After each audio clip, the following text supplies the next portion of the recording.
Informal letter जो होता है, actually it is a personal letter written to friends, family, students, etcetera. ठीक हो गया। अच्छा, इसमें क्या होता है, इट इज अ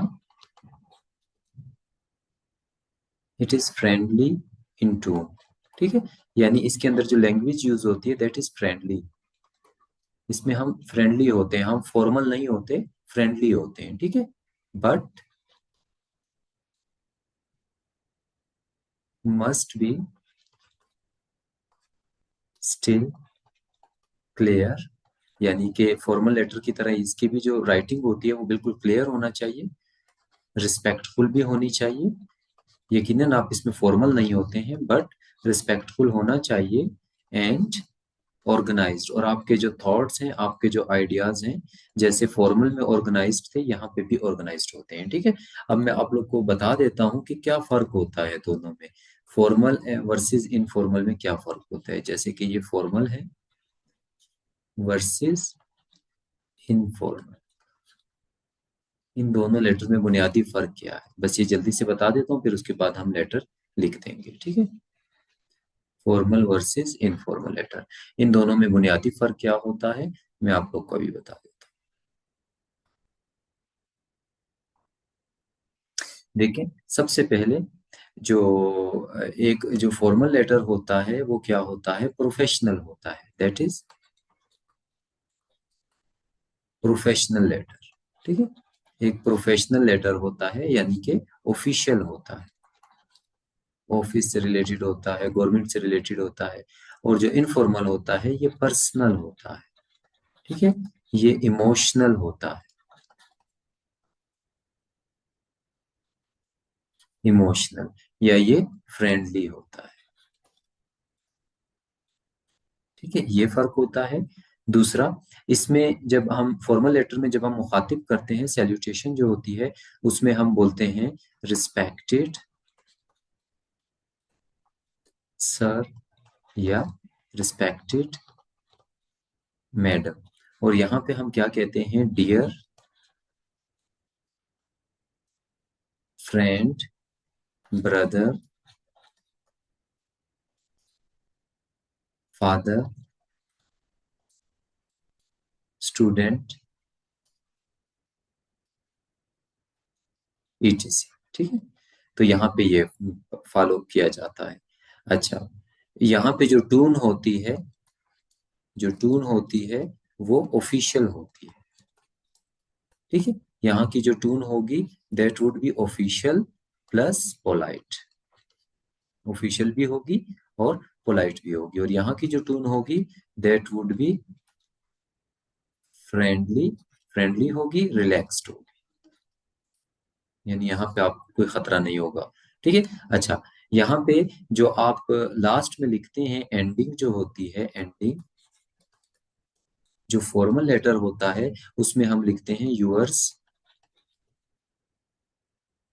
सिंसियरली, या हम लिखते हैं यूअर्स फेथफुली। ठीक है, इसमें हम ये लिखेंगे। और यहाँ पे हम लिखेंगे यूअर्स लविंगली,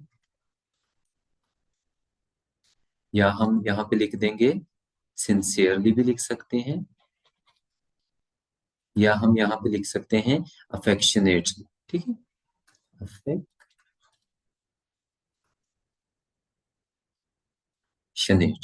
तो ये फर्क होता है। अच्छा, यूजेज, एग्जाम में क्या यूजेज होता है जो फॉर्मल लेटर्स आते हैं, अमूमन जो ये होते हैं कंप्लेंट्स होती हैं, रिक्वेस्ट्स होती हैं। ठीक है, इस तरह की चीजें उसमें होती हैं, या एप्लीकेशंस होती हैं। और यहाँ पे क्या होता है, यहाँ पे अमूमन एडवाइस होती है। ठीक है, या कॉन्ग्रेचुलेशंस होती है,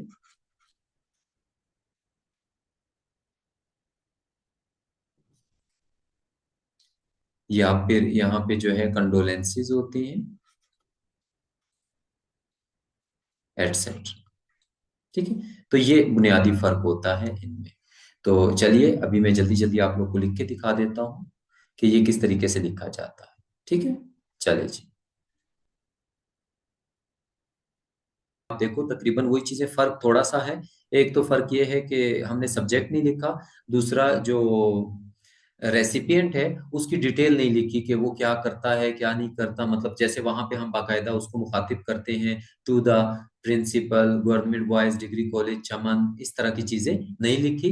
बस एड्रेस लिखा अपना, सेंडर ने अपना एड्रेस लिखा और उसके बाद डायरेक्ट उन्हें मुखातिब कर दिया। अस्सलाम वालेकुम सर। वालेकुम अस्सलाम। फिर 3 पैराग्राफ जरूरी है? नहीं, 3 पैराग्राफ का कोई हार्ड एंड फास्ट रूल नहीं होता है।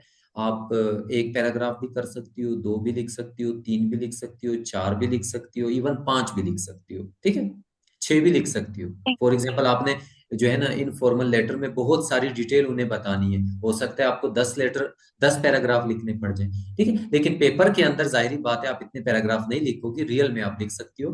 बट पेपर के अंदर आपने ख्याल रखना है, पेपर में 2 से लेके 4 पैराग्राफ तक आप कंक्लूड कर दीजिएगा। ठीक है। हाँ, और सर ये हमने एक इनफॉर्मल और एक फॉर्मल पढ़ा। अगर इन जनरल में पूछ लूं कि किस पे ज्यादा फोकस किया जाए? आपने फॉर्मल पे ज्यादा फोकस करना है। इनफॉर्मल अमूमन मुझे नहीं लगता है कि आप लोगों के हेडमास्टर के पेपर में आएगा, क्योंकि हेडमास्टर के पेपर में वो फॉर्मल लेटर ही पूछते हैं, क्योंकि आपने फॉर्मल ही लिखना है ना आगे जाके। जब आप हेडमास्टर बन जाओगे तो फॉर्मल लेटर्स आप लिखोगे ना, तो वो आपके इनफॉर्मल लेटर लिखवा के उन्हें कोई फायदा नहीं होने वाला एग्जामिनर को। तो मुझे लग रहा है अस्सलाम फॉर्मल ही वालेकुम। आएगा जो मैंने पढ़ाया है पहले।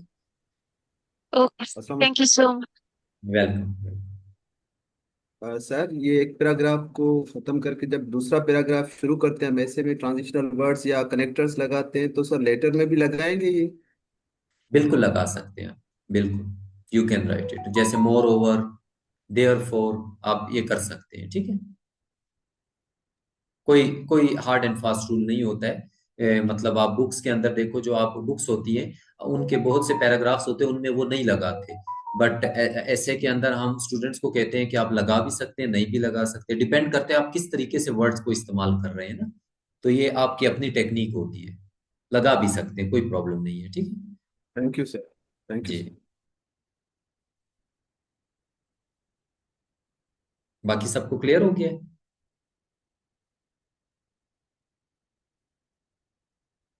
चले जी, बस यही मैंने आज आप लोग को कराना था। तो ये मुकम्मल हो गया है। अब कल इंशाल्लाह जो है ना फिर हम लोग नेक्स्ट करेंगे। आज आप लोगों ने एक एक इनफॉर्मल लेटर मुझे लिख के भिजवा देने, ठीक है? तो आप लोग मुझे एक एक इनफॉर्मल लेटर लिख के भिजवा दें, हम उसको करते हैं। सही हो गया? सर टॉपिक बता दीजिएगा। टॉपिक आप चलिए मैं इधर असाइनमेंट दे देता हूँ।